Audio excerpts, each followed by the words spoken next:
After the age of 60, there's something that seems small, but night after night, it quietly steals away our health. It's those trips to the bathroom in the middle of the night. Doctors call it nocturia, but for me and probably for you, it's simply a thief of sleep. Think back for a moment. Have you ever just slipped into deep sleep only to be jolted awake by the urge to go?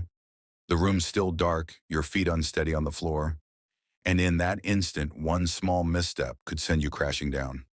I remember one of my patients, Robert, 72 years old. He got up at 2 a.m. to use the bathroom, tripped, and broke his hip.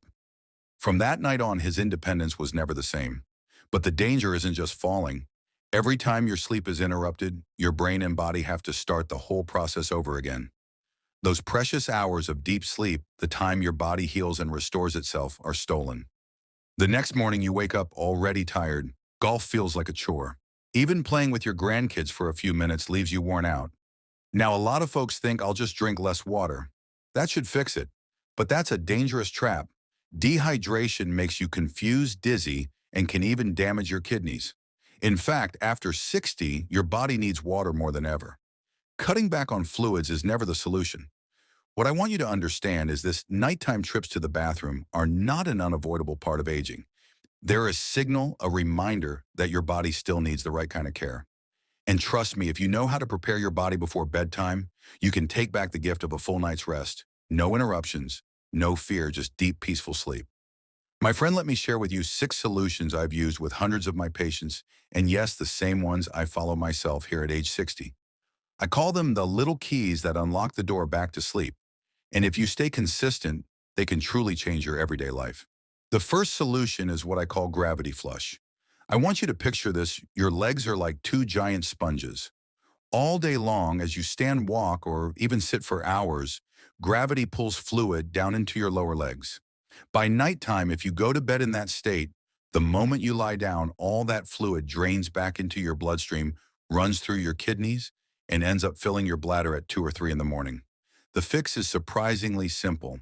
About 90 minutes before bed, lie back on a couch or your bed and prop your legs up above your heart with a few pillows. Just 20 to 30 minutes is enough for your body to flush out that extra fluid early, so your kidneys don't have to work overtime while you're sleeping. One of my patients, Mary, 68 years old, used to wake up 3 times every night. After just a week of practicing gravity flush, she told me, "Doctor, for the first time in years, I slept straight through till morning." The second solution is called final system purge, or as I sometimes joke with my patients, emptying the gas tank. Now, many gentlemen will understand this one well. With an enlarged prostate, the bladder never really empties completely. You think you're done, but a few extra drops remain, and that's enough to wake you a couple of hours later. Here's what I recommend: sit down when you urinate. Take your time. When you're finished, stay seated another 20 or 30 seconds. Breathe slowly and relax your pelvic floor. Then stand up, sit back down, and try again.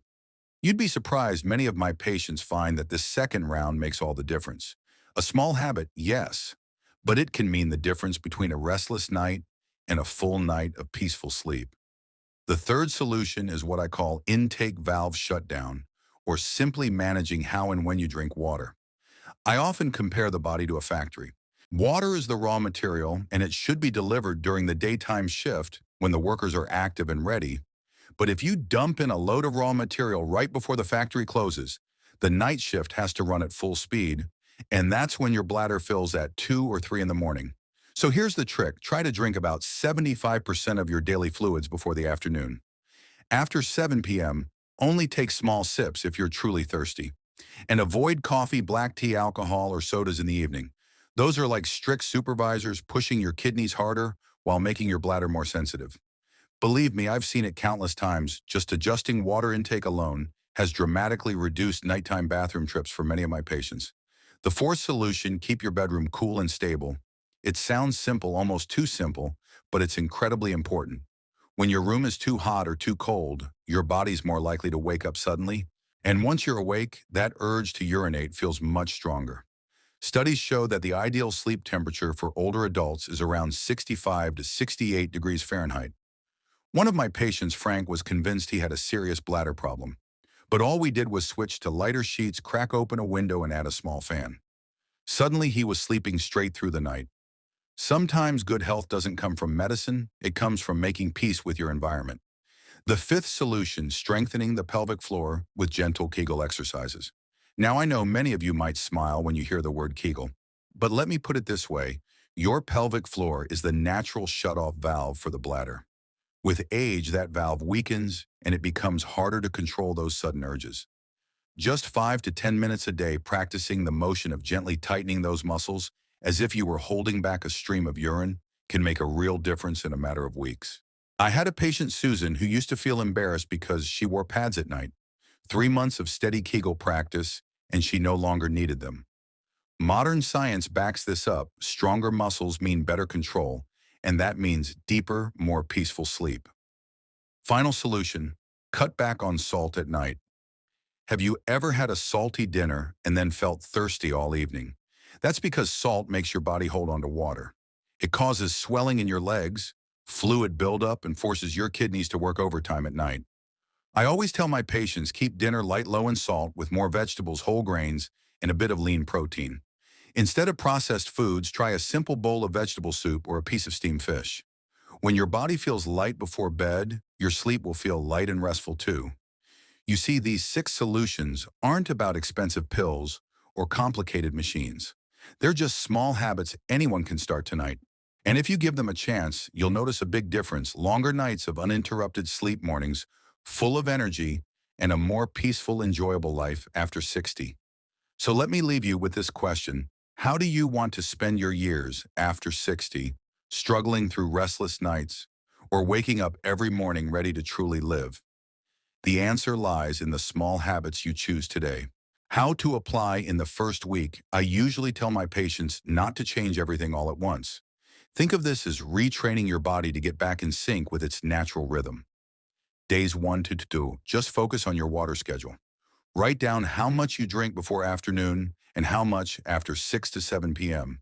Simply being aware of this often reduces nighttime bathroom trips. Days 3 to 4. Once you've adjusted to your new drinking pattern, add in the gravity flush. Elevate your legs above your heart for 20-30 minutes in the evening. This clears excess fluid from your legs so your kidneys don't have to work the night shift. Days 5 and 7, add the final system purge, double voiding, or going to the bathroom twice right before bed. By combining all 3 steps, many people sleep 5 to 6 hours straight within just 1 week. Final message. The most important thing to remember: this isn't a pill, and it's not some miracle gadget. It's a simple system, but if you stick with it, it works.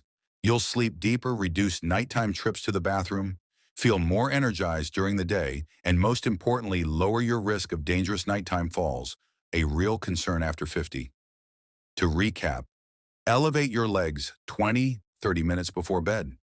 Use the bathroom twice before sleep. Adjust your drinking habits: more water earlier in the day, less at night. With just these 3 small steps, you're giving yourself a huge gift: a full night's rest, stronger health, and peace of mind as you age. Sometimes better sleep doesn't come from medicine or machines. It comes from simple things: knowing when to drink water, lifting your legs, and letting your bladder truly rest at night. If you found today's tips helpful, I'd love to hear your story. Do you struggle with waking up multiple times a night? Share your experience in the comments. Your journey might inspire someone else too. And don't forget to hit subscribe and tap the little bell so each week I can bring you more safe, simple, and effective health tips.